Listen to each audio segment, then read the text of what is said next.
Hi, welcome back to my channel. My name is Abigail, and today I'm gonna go over some books. I wanted to try doing this book recommendation thing. This channel usually has something to do with some sort of creativity or, crafting or gardening or whatever it is, but I wanted to bring in something that I have just started enjoying again, which is reading. I recorded this video once already, and one, I was out of focus and out of the frame the majority of the time, and two, I just wasn't able to relax, and I felt like I was doing some sort of book analysis for an English class, so I just kind of wanted to talk about this maybe a little bit more casually, maybe breathing a little bit more between takes, preferably. So I'm gonna just start this off by saying that I am not a book expert. I did not get my degree in English. I did get my degree in Spanish, and there was a lot of literature in that, but I'm just a person that enjoys reading, and honestly, I did lose my enjoyment of reading when I was in college because the fact that I was forced to do it, and I don't know. I think you're always allowed to kind of go back to whatever you enjoyed before, and it's finding literature that you enjoy, I'm also going to preface this with none of these books really have a similar genre or anything like that. I don't like to be just stuck to one type of book, so if I like fiction one week or 1 month, maybe the next time I'm doing something nonfiction, but pretty much the majority of the books that I like to read have to do with either changing my perspective on something, learning something, or just, I don't know, kind of getting lost in whatever world the author decides to kind of be in, which I kind of feel describes literature in general. I don't think that any books are really bad, So yeah, I also don't think any genre is bad either. Anyway, I wanted to put together this list for those of you who might be a little bit bored at home and maybe you want to read. And if you need some recommendations, I have some. I like other people's recommendations just because I like to see their point of view on things and then compare it to my point of view on things, and maybe you've already read these books. And if you have, tell me what you thought about them below. Maybe you hated them. It's cool. So, let us begin. Okay. We're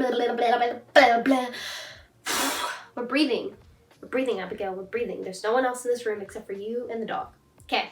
So the first book that I have here is called Supermarket, and this book was actually written by Bobby Hall, who is also known as Logic, who is the same person as Logic. Anyway, this book was written by Logic, and I actually picked up this book because of the fact that I saw him do an interview on The Daily Show talking about the fact that he wrote a book.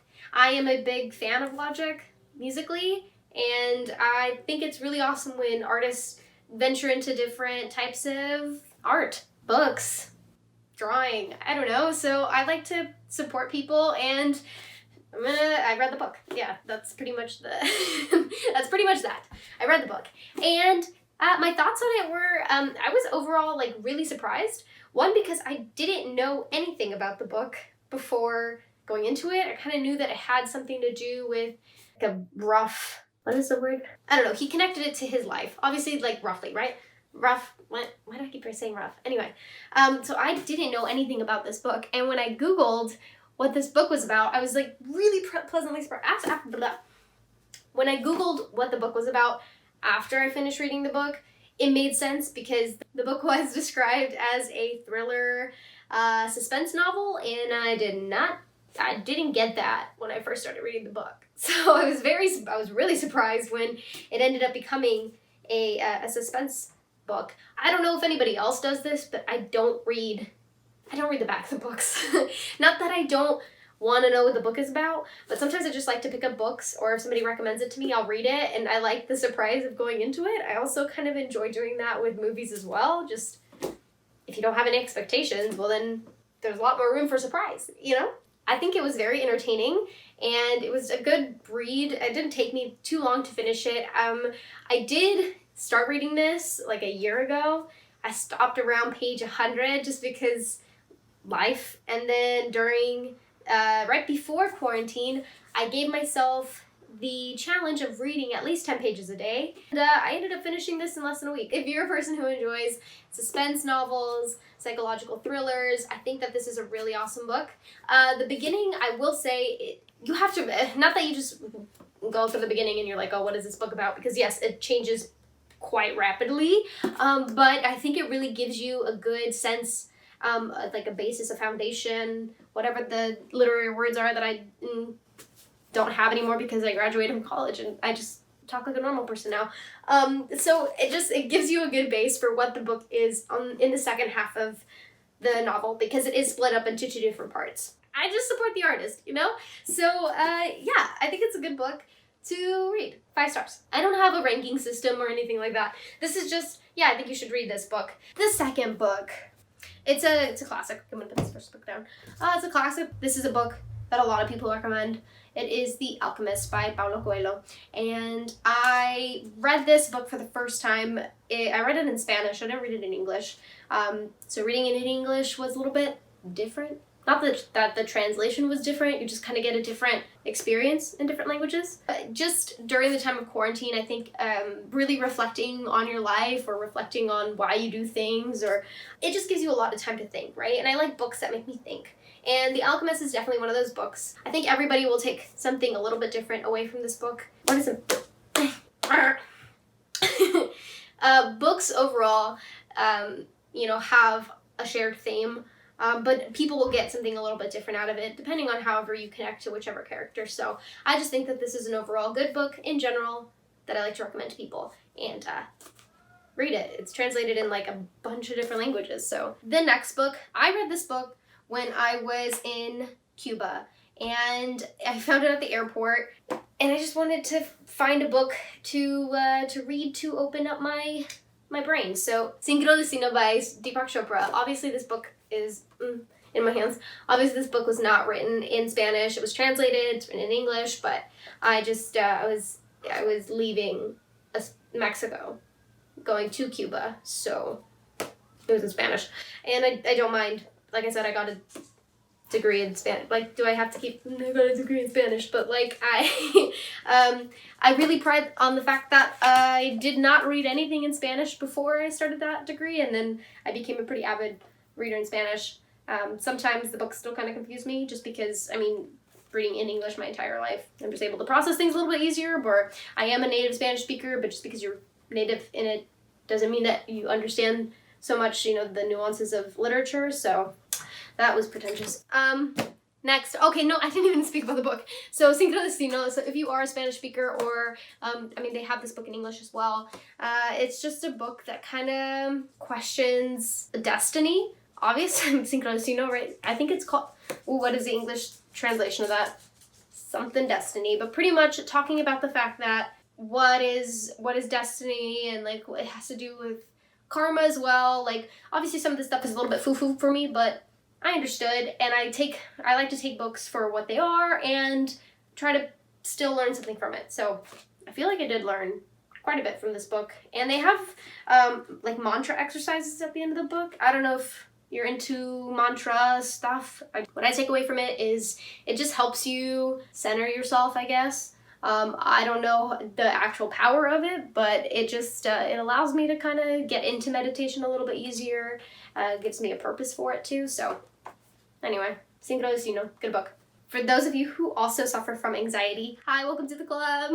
Me and the rest of the world, right? I got this book called Rewire Your Anxious Brain, which when I got this book, obviously I marked it up too, but when I got this book, I was kind of going through a weird phase in my life where I was really questioning what the heck I was doing with my life, and had my quarter life crisis when I bought this book. And I know that right now there's a lot of anxiety overall, like in the world, and with all of the different things that are kind of happening. I don't know, I feel like I can explain this a lot better, but pretty much I understand that there's a lot more anxiety right now, and this book just kind of helped me understand my own anxiety, because different people suffer from different types of anxiety, right? So it just helped me feel like I was a little bit more in control of my brain and my thoughts.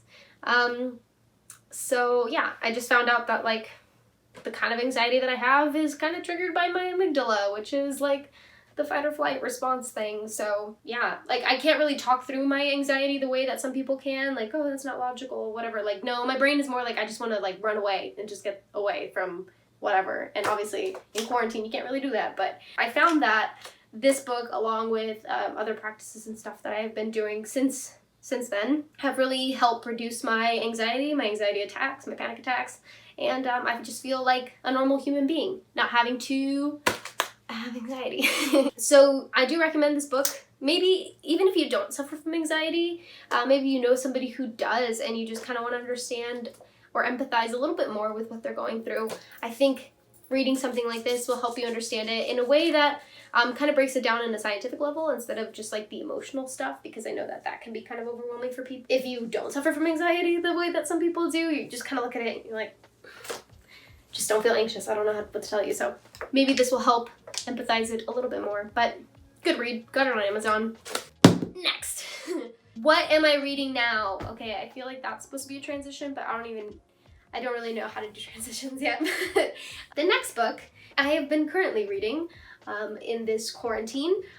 So these are my recommendations, or at least this is what I've been reading so far, and what my thoughts are on it. Okay, I've been reading Ready Player One. This book brought back my love for dystopian novels. Like, if I had to read one type of book for the rest of my life, it would be dystopian novels because of 1984. And I just like it. I just like them.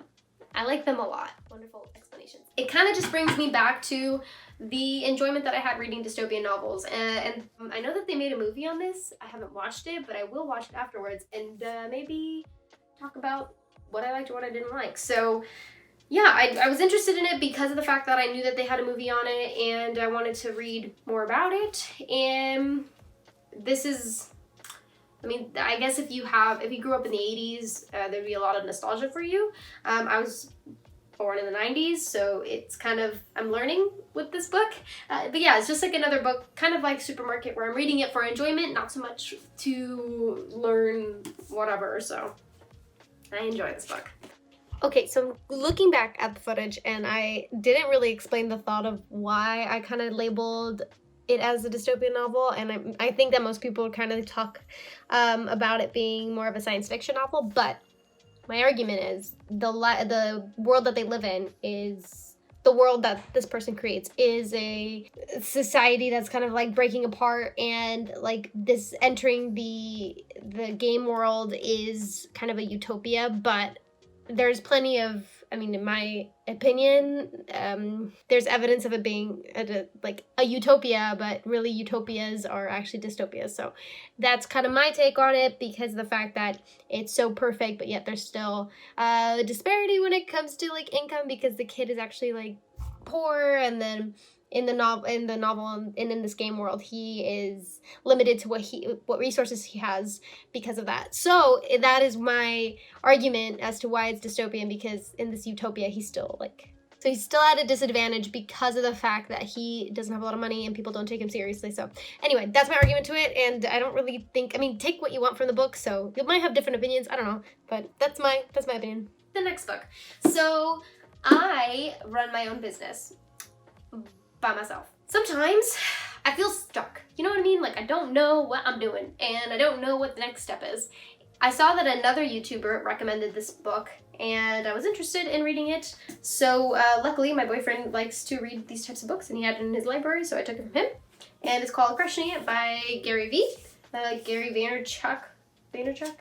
I know that he's a really big deal, and I actually didn't really know anything about him until I started reading this book, but it just kind of takes different people's, like other people who have been successful in entrepreneurial ventures and, you know, kind of what they did or what their opinions are, different things with regarding social media marketing and stuff like that. So if you're a person who enjoys social media marketing books, my earring is falling out. Oh, she's a mess. She's a mess. So if you're a person who enjoys either learning more about social media marketing or digital marketing, maybe some entrepreneurial things, I guess this is a good book for you. It's pretty easy to read. It's not too complex or difficult. I can't say that I'm learning like a crazy amount of things of like, I don't know, it's not that I'm not learning anything that I don't inherently already know working in this field, but it does give you kind of like, I guess, the positive push to keep going, right? When we feel kind of drained of our creativeness in digital marketing or in social media marketing. So hopefully that wasn't just word vomit, and hopefully that made some sense, but I do read this book just 10 pages at a time. It's not a book that I'm like, I want to keep reading more of. It's okay. Last but not least, I didn't have to do that so aggressively. This is the book that I am planning to read in the future once I finish those 2 books. Más de 555 millones podemos leer este libro sin traducción. In translation, more than 555 million people can read this, the title of this book, without any translation, which is ironic because I just translated it. La fuerza de español y cómo defenderla. So it's, from what I understand, a book about pretty much the language of Spanish. Like I said, I don't really look at the back of books. I found this book when I went to a bookstore in Santa Cruz back in September, and I thought it looked cool because I really enjoyed the font. That's how I choose my books. So it's just kind of maybe short stories. I don't really know, but this is the next book that I'm going to read. And if you have read this book, please let me know if it's good or not. I'm gonna read it anyway, just because I want my own opinion. That's kind of that's my book club for the time being. That is the book club for me. That is it. Wow. Okay. So if you are a person that was looking for a book to read, I hope that one of these books might have piqued your interest, and if it didn't, then that's totally fine. There's a bunch of other people out there that recommend books, so go ahead and watch them. I don't mind. If you like this video, go ahead and give it a thumbs up. I guess that's my way of saying that I'm done with this. I'm done with this video. And if you want to leave a comment down below, go ahead. If you've read any of these books, or if you want to talk about them, go ahead and leave them down below. Yeah, that's pretty much it. Thank you so much for watching the video, and I will see you next week. Bye.